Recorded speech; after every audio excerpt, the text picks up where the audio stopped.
Hey, I've got a little special edition for you today. Those of you who bought horns from me helped me buy a birthday gift for my oldest son, Robert, who just turned 30. I bought him a trombone, basically a mid-bore.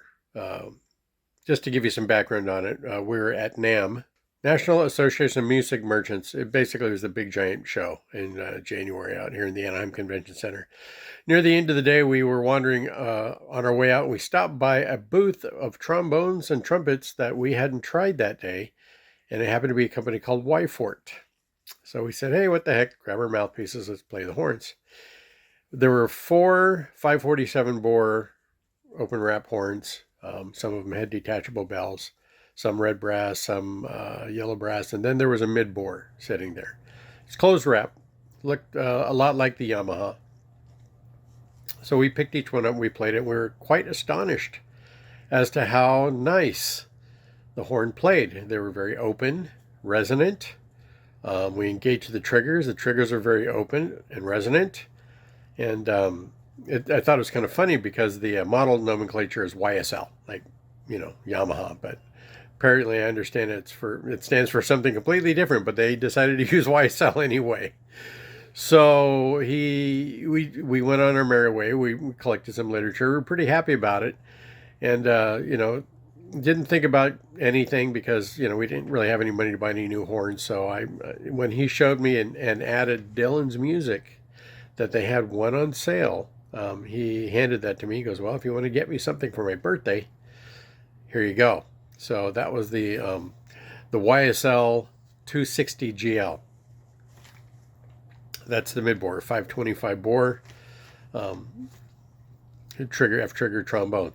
Now we got it in the other day, and of course, when you get it out of the box, you got to check everything. So I checked the slides and inner slide, outer slide, rotor. Just kind of sometimes it sits in the box too long, so lubed everything up, just made sure everything was aligned, and the horn is beautifully operational. And I just wanted to share with you because I don't do new horns, and a few people have put up a few reviews on Y-Forts, and they're like, who's Y-Fort? Okay, so here's the deal. I wrote some stuff down here. So Y-Fort was established by Mr. I believe his last name was Yang, and this was in 2002. He opened his factory and started producing brass instruments out in China. Well, Mr. Yang happens to have a degree in mechanical engineering and automation. Aside from that, he started, like a lot of kids in China, playing violin at a very young age. So he, from a very young age, was a very accomplished musician, played in a lot of professional orchestras and symphonies, and decided to start making some brass instruments at some point in time. Of course, I'm giving you the Reader's Digest version here, if any of you know what Reader's Digest was, but it's a short version. So in 2004, he struck up a deal with Eastman, Andreas Eastman, and produced their horns for them. And he also produced horns for a few other notable instrument providers out in the Asian area. But we were very happy with the quality. Quality seems very good, very tight. The lacquer is great. The solders are clean. The horn's put together really well. Has a nice feel in our hands. And I would dare to say that on the 547 large bores, they felt relatively equal to the Consumer product. Because earlier that day I was playing a Bach 42 and I was playing a Con 88H. And the Bach 42 has a very dark, creamy feel to it, and very, very broad, fat middle harmonic core. It just has a very dark sound. You go to the Con 88H, and it's still warm, but it tends to be a bit brighter. I would dare to say that the Y-Forts fall somewhere between the two. That's just my opinion, being an amateur hobbyist trombonist. My son pretty much felt the same way about it too, but it's just us. Don't take us as an expert opinion because we're not professional musicians who know our horns inside and out, backwards and forwards. I just happen to know a lot of them, a little bit of a lot of them. So what I'm going to do for you here is I'm going to do a comparison. So take a look. Here we go. I'm going to play the Y-Fort. So here's the Y-Fort here. Okay, it's got a really nice reddish brass color to it. You can see here in the F tubes, it's yellow brass. Tuning slide is yellow brass. The slide is nickel, and the tuning crook is yellow brass. So he uses multiple different types of metal, to put the horn together to produce different tones and sounds. But you can see it's a very pretty horn. And like I said, it's very clean. It's put together well. The rotor is very strong. It's nice, smooth action. The linkage is kind of cool. He does a really good job with the linkage. It's very quiet. And what we're going to do is I'm going to do a test comparison and play this against my Bach 36B open wrap. I heard something interesting the other day. I actually read it, that when Bach invented the open wrap, I don't know if the Bach company did, but the whole idea behind the open wrap was to improve drainage. So moisture didn't get stuck in these interior tubes. It wasn't necessarily to make the F trigger more open. So I played the two a little earlier before I got on the video here. And you can see the Bach is very much similar in terms of, well, it's got a yellow brass bell, yellow brass all the way around, nickel plated slide. And I think that's a nickel crook down there. Yeah, the slide is all nickel. And of course, this has your more modern Bach linkage. It doesn't have that ball and cap linkage from the old days that, was clanky, noisy, though I have a couple of those. But when I engaged the trigger on both these horns playing the exact same notes, this open wrap Bach 36 was stuffier than the Y-Fort.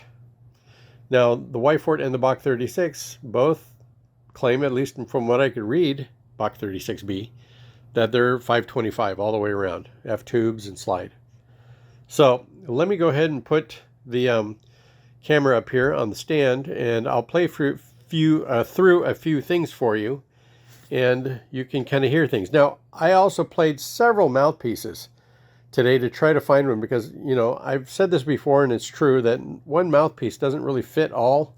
I get a really nice response off of this Getzen, and I tried all of my Marcinkowitzes. I've tried my Irby Green Jet Tone. That one gets nice response, but it's bright. It's probably better for lead. But this Getzen mouthpiece gets great response on this horn.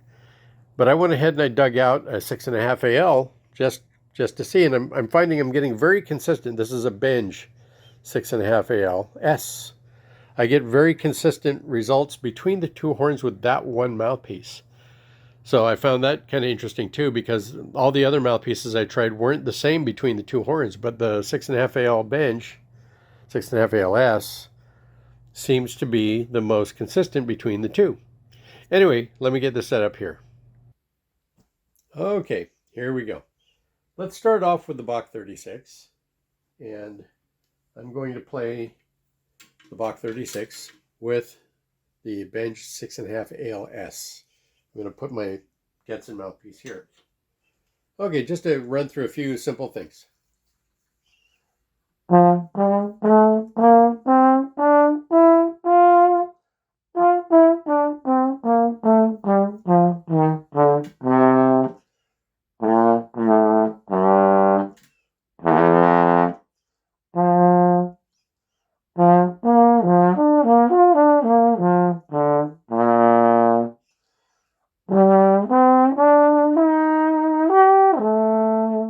So my initial impression is in this mid to upper range, feels a little bit airy to me, just a little bit, just a hair on the trebly side. But when I play into the middle to lower range, it darkens up nicely. And when I get into the trigger, it kind of pushes back on me. And I don't like to malign the Bach 36B. It's a highly touted, desirable horn all around for both jazz and concert band and legit work. So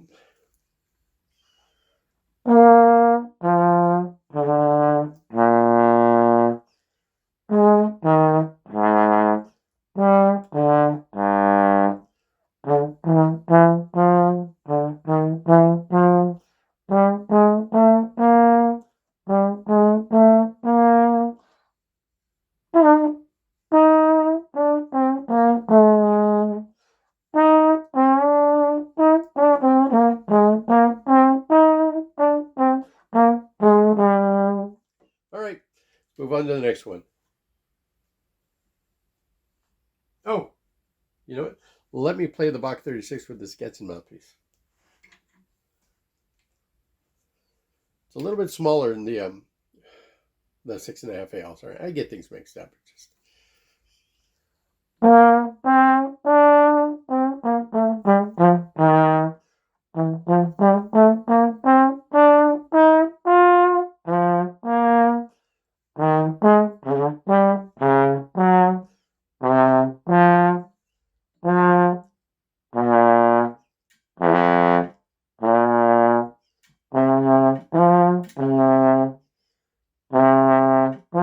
right there, that C.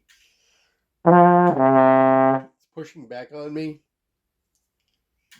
I got that with the 6.5 ALS too. All right, this gets nice response. Some people don't want their Bach 36Bs to sound bright. This gives a little more brilliance to the sound, but I get a really nice immediate response from it.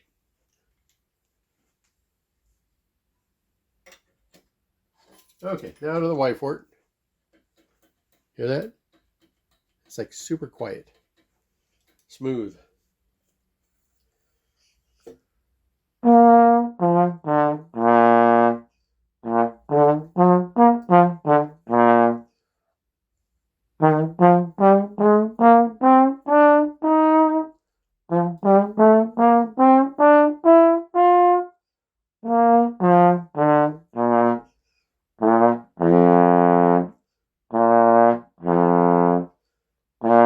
So now when I engage the trigger here,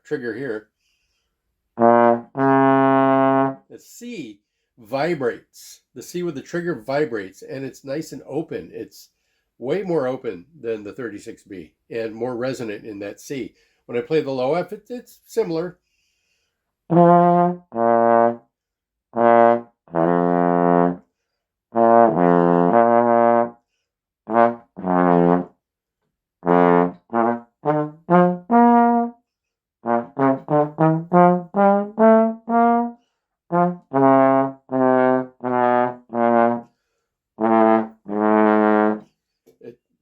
It's just open. I can't describe it any other way. It blows more freer with this trigger, okay?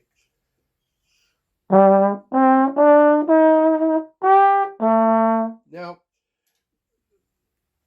tonality on this horn is more brilliant. There's more brightness to it.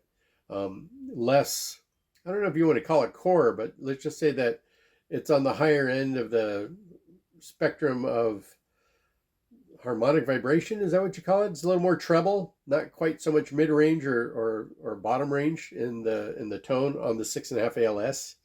I've tried a few of the other mouthpieces. Actually, a 4 sounds pretty good on both of these as well, if you're just going to be playing stuff below, like F.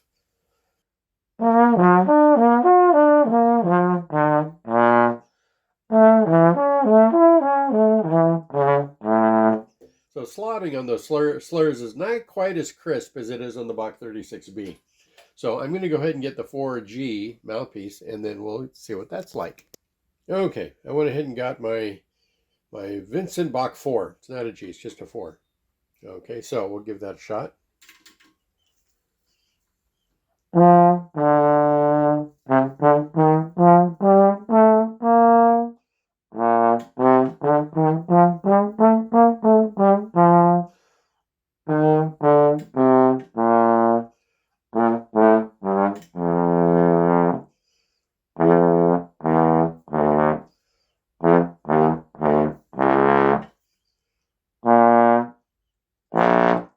Okay, good, good.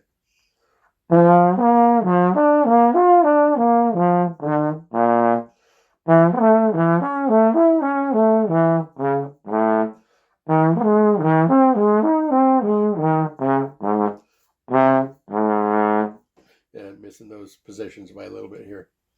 All right, back to the Y-Fort.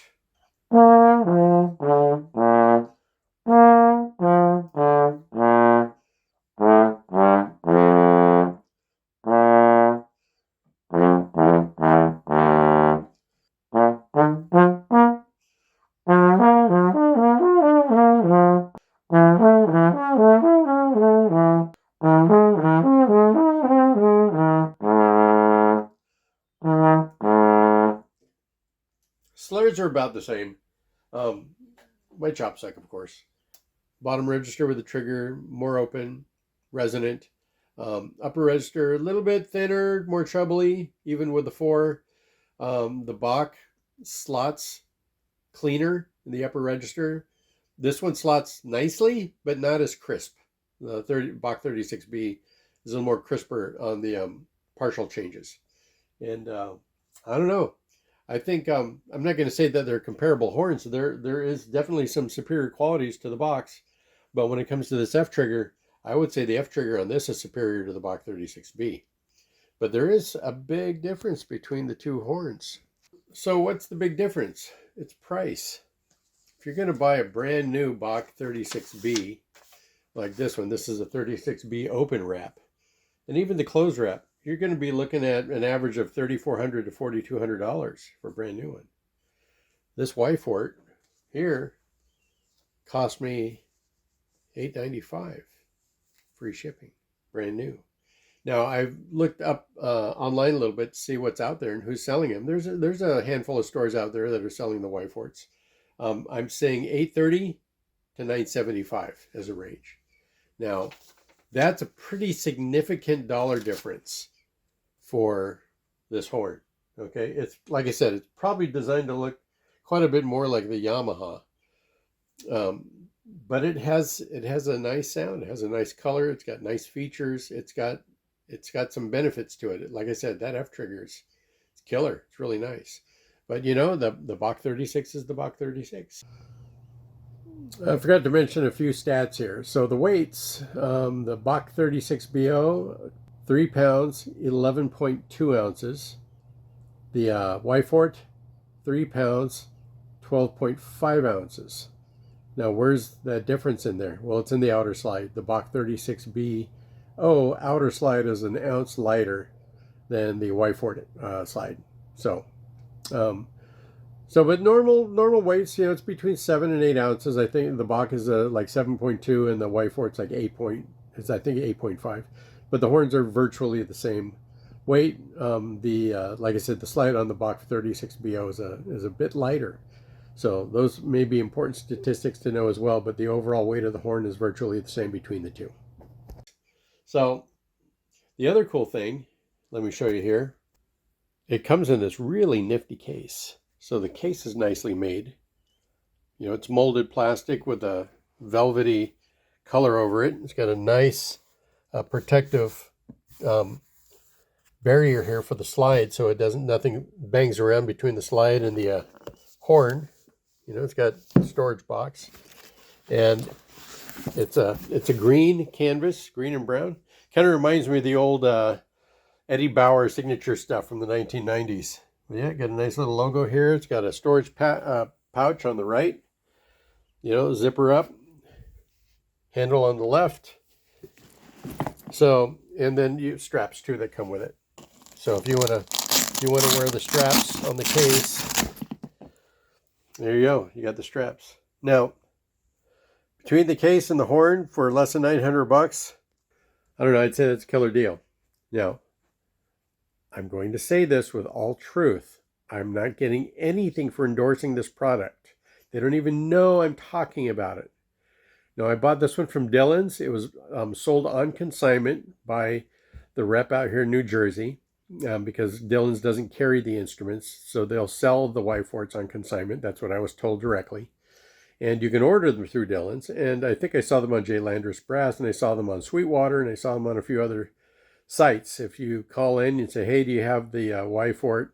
You know, they'll tell you whether they do or they don't. But anyway, so that's pretty much it. You know, 20-minute video here just to give you an idea about the Y-Forts. A lot of people talk about them as is, but I wanted to do a little comparison between the two, and a lot of people know what the Bach 36BO is. I don't have a King 3B Plus available to compare that to, and I don't have a Yamaha midboard to compare that to. Also, the founder of Y-Fort also marketed Jupiter instruments for the better part of 10 years. So he's got extensive experience. He's got an engineering degree. He's done extensive research on metallurgy and processes and manufacturing. So in my opinion, is based on the touch and the feel of the horn and playing it here for, several days. It's a very nice quality horn. Okay, is it a Bach 36BO? No. Is it a King 3B Plus? No. It's a Y-Fort. It's its own thing. It's got its own benefits. I think you'd really like it. If you can find one to try it, try it. It's a good horn. You can, like I said, my son's playing. He's playing lead jazz, first part jazz, in Bones West on it. So he uses a dinky little mouthpiece on it. He was playing a late '40s Martin Committee that belonged to jazzer Ed Cusby, that I bought way back when I was in high school. But he's good in the upper register with that. But when he has to go down below, like F, it gets very tight and small, and he wanted something a little bigger. So he said this just really does exactly what he wanted it to do. So anyway, signing off. I hope you enjoyed this episode. So look it up. I believe it's Y-Fort, either music or instruments or something like that. It's a Chinese website, but you can click on the English translation. Read up on it a little bit. I know that there's a lot of strange sentiment about Chinese-made horns. This one's a very good one. It's actually, the quality is very nice on this one. I wouldn't knock it. Don't knock it until you try it. Anyway, $8.95. That's a killer deal for a brand new horn. All right, talk to you later. Bye-bye.